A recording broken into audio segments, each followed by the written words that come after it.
ഈ ക്വസ്റ്റ്യൻ നോക്കാം. Determine if the points 1, 2, 2, 4 and 3, 6 R collinear. ഈ 3 പോയിന്റ് കൊളീനിയർ ആണോ എന്ന് ചെക്ക് ചെയ്യണം. കൊളീനിയർ എന്ന് പറഞ്ഞു കഴിഞ്ഞാൽ മനസ്സിലായോ എന്താണ് കൊളീനിയർ? ഈ 3 പോയിന്റും ഞാൻ ഗ്രാഫ് ഷീറ്റിൽ പ്ലോട്ട് ചെയ്ത് കഴിഞ്ഞാൽ ഒരേ ലൈനിൽ വരികയാണെന്നുണ്ടെങ്കിൽ ആ 3 പോയിന്റും കൊളീനിയർ ആണ്. നമ്മൾ ഗ്രാഫ് ഷീറ്റിൽ പ്ലോട്ട് ചെയ്യുമ്പോൾ ഈ 3 പോയിന്റും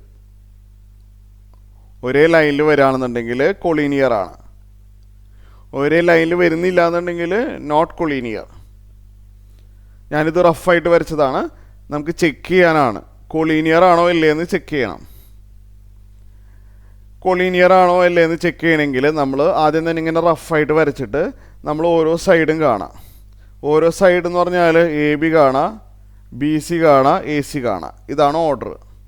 മറക്കരുത്, കൊളീനിയർ ആണോ എന്ന് ചെക്ക് ചെയ്യണമെങ്കിൽ 3 പോയിൻറ്റ്സിനെ നമ്മൾ എ ബി സി എന്ന് ഡിനോട്ട് ചെയ്യുന്നു. എന്നിട്ട് A B, B C, A C ഇത് 3ഉം കാണാം. എന്നിട്ട് എന്താ ചെയ്യണമെന്നുള്ളത് അതിന് ശേഷം പറഞ്ഞുതരാം. അപ്പോൾ മറക്കില്ലല്ലോ, A B, B C, A C. നമുക്കിവിടെ ഓർഡർ അറിയില്ല കേട്ടോ. അതായത് എ ബി സി എന്ന് പറഞ്ഞ ഓർഡറിൽ തന്നെ വരണമെന്നില്ല. ബി കഴിഞ്ഞിട്ട് എ, അത് കഴിഞ്ഞിട്ട് സി, അങ്ങനെയും വരാം. അങ്ങനെ വരുമ്പോഴും കൊളീനിയറാണ്. ആദ്യം തന്നെ എ വരണമെന്ന് നിർബന്ധമൊന്നുമില്ല. 3 പോയിന്റും ഒരു ലൈനിലാവണം, അത്രയേ ഉള്ളൂ. ഓർഡർ പ്രശ്നമില്ല. അപ്പോൾ ഞാൻ പറഞ്ഞ പോലെ A B, B C, A C കാണാം. നമ്മൾ ആദ്യം എ ബി കാണാൻ പോവാണ്. Using distance formula A B എന്ത് വരും? Root of x2 minus x1 square ചെയ്താൽ 2 minus 1 square plus y2 minus y1 square ചെയ്താൽ 4 മൈനസ് 2 സ്ക്വയർ. ഇങ്ങനെ വരും. അപ്പോൾ അടുത്ത സ്റ്റെപ്പിൽ റൂട്ട് ഓഫ് 2 മൈനസ് 1 1 ആണല്ലോ, 1 സ്ക്വയർ. 4 മൈനസ് 2 2 ആണ്, 2 സ്ക്വയർ. അപ്പോൾ ഇത് ചെയ്തു വരുമ്പോൾ 1 പ്ലസ് 4 റൂട്ട് 5 എന്ന് കിട്ടും. A B equal root 5. ഇനി നമ്മൾ അടുത്തത് ബി സി കാണാൻ പോവാണ്. എ ബി കഴിഞ്ഞാൽ ബി സി, അത് കഴിഞ്ഞാൽ എ സി. ബി സി നമ്മൾ ഡിസ്റ്റൻസ് ഫോർമുല ഉപയോഗിച്ച് ചെയ്യാണ്. ബി സി കാണണമെങ്കിൽ x2 മൈനസ് x1 സ്ക്വയർ, ഇവിടെ 3 minus 2 square plus y2 minus y1 square ചെയ്താൽ 6 മൈനസ് 4 സ്ക്വയർ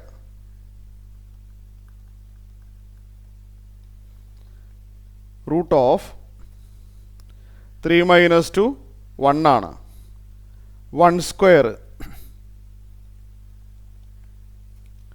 ഇവിടെ 6 മൈനസ് 4 2 ആണ്, 2 സ്ക്വയർ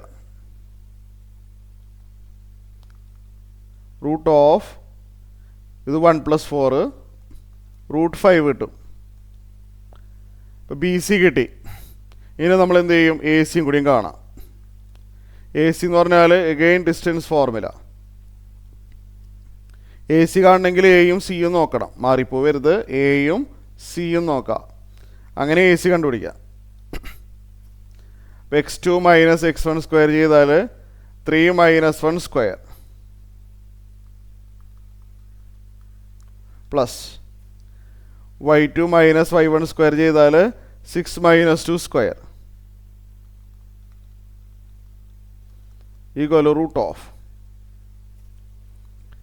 3 മൈനസ് 1 എന്ന് പറഞ്ഞാൽ 2 ആണ്, ഇവിടെ 2 സ്ക്വയർ വരും. ഇവിടെ 6 മൈനസ് 2 4 ആണ്, 4 സ്ക്വയറും വരും. That is root of 2 square 4ഉം 4 സ്ക്വയർ 16ഉം റൂട്ട് 20 കിട്ടും. നമ്മളത് സിംപ്ലിഫൈ ചെയ്യാൻ നോക്കണേ. അപ്പോൾ കൊളീനിയറിൻ്റെ പ്രോബ്ലത്തിൽ സ്ക്വയർ റൂട്ടിനുള്ളിലുള്ള നമ്പർ സിംപ്ലിഫൈ ചെയ്യാൻ നോക്കണം. 20നെ നമുക്ക് 4x5 എന്ന് എഴുതിയാലും കുഴപ്പമൊന്നുമില്ലല്ലോ, തെറ്റില്ലല്ലോ. 20നെ 4x5 എന്ന് എഴുതാം. എന്തിനാണ് അങ്ങനെ എഴുതിയതെന്ന് വെച്ചാൽ റൂട്ട് കാണാൻ വേണ്ടിയാണ്. 4 തന്നെ ചൂസ് ചെയ്യാൻ കാരണേ 4ൻ്റെ റൂട്ട് നമുക്കറിയാം. അതുകൊണ്ടാണ് ആദ്യമേ തന്നെ ഞാൻ 4 എഴുതിയത്. 20നെ നമുക്ക് 2x10 എന്ന് എഴുതാം, 10x2 എന്ന് എഴുതാം, പല പല രീതിയിൽ എഴുതാം. 4x5 എന്ന് എഴുതിയാൽ നല്ലതായിരിക്കും. കാരണം അടുത്ത സ്റ്റെപ്പിൽ 4ൻ്റെ റൂട്ട് 2 ആക്കാം. അപ്പോൾ 4ൻ്റെ റൂട്ട്, അപ്പോൾ നമ്മൾ എ സി എന്ത് കിട്ടി? 4ൻ്റെ റൂട്ട് 2 ആയി. പിന്നെ 5ൻ്റെ റൂട്ട് √5 തന്നെ എഴുതിയാൽ മതി.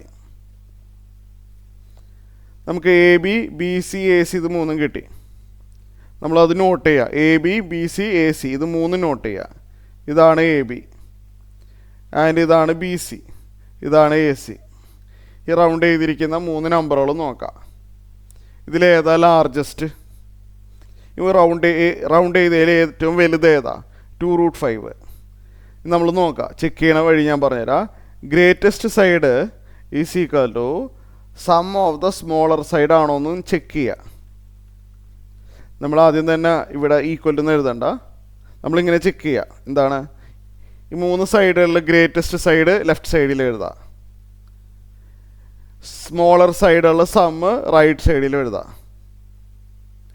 എന്നിട്ട് ഇത് രണ്ടും ഈക്വൽ ആവുന്നുണ്ടോ എന്ന് നോക്കാം. ഇതാണ് ടെക്നിക്ക്. ഇത് ശരിയാണല്ലോ. √5ഉം ആഡ് ചെയ്ത് കഴിഞ്ഞാൽ 2√5 തന്നെയാണ്. അപ്പോൾ കൊളീനിയർ ആണോ എന്ന് ചെക്ക് ചെയ്യേണ്ടത് എങ്ങനെയാണ് ഒന്നുകൂടി പറഞ്ഞുതരാം. 3 സൈഡുകൾ നമ്മൾ കണ്ടല്ലോ, അതിൽ ഗ്രേറ്റസ്റ്റ് സൈഡ് ഏതാണോ അത് ലെഫ്റ്റ് സൈഡിലും, മറ്റ് 2 സൈഡുകളുണ്ടല്ലോ അത് രണ്ടിൻ്റെ സമ്മ് റൈറ്റ് സൈഡിലും ഇടാം. എന്നിട്ട് ഇവിടെ ഈക്വൽ ടു ഇടണോ അതോ നോട്ട് ഈക്വൽ ടു ഇടണോ എന്ന് ആലോചിക്കുക. ഈക്വൽ ടു ആണ്. ഈക്വൽ ടു ആണ് വരുന്നതെങ്കിൽ കൊളീനിയർ ആണ്. ഓർത്ത് വെച്ചോട്ടോ, ഈക്വൽ ടു ആണ് വരുന്നതെങ്കിൽ കൊളീനിയർ ആണ്. നോട്ട് ഈക്വൽ ടു എന്നാണ് അവിടെ വരുന്നതെങ്കിൽ നോൺ കൊളീനിയർ.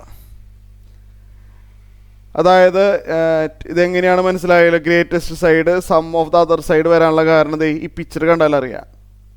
ഇങ്ങനെയാണെങ്കിൽ എ ബിയും ബി സിയും ആഡ് ചെയ്ത് കഴിഞ്ഞാൽ എ സി വരേണ്ടതല്ലേ കൊളീനിയർ ആണെങ്കിൽ? അല്ല, അതാണ് അതിൻ്റെ ലോജിക്ക്. എ ബിയും ബി സിയും ആഡ് ചെയ്താൽ എ സി കിട്ടണം. ഇങ്ങനെയാണ് ഓർഡറെങ്കിൽ. അപ്പോൾ ഇത് എന്താണ്? കൊളീനിയർ ആണ്. ഓക്കെ.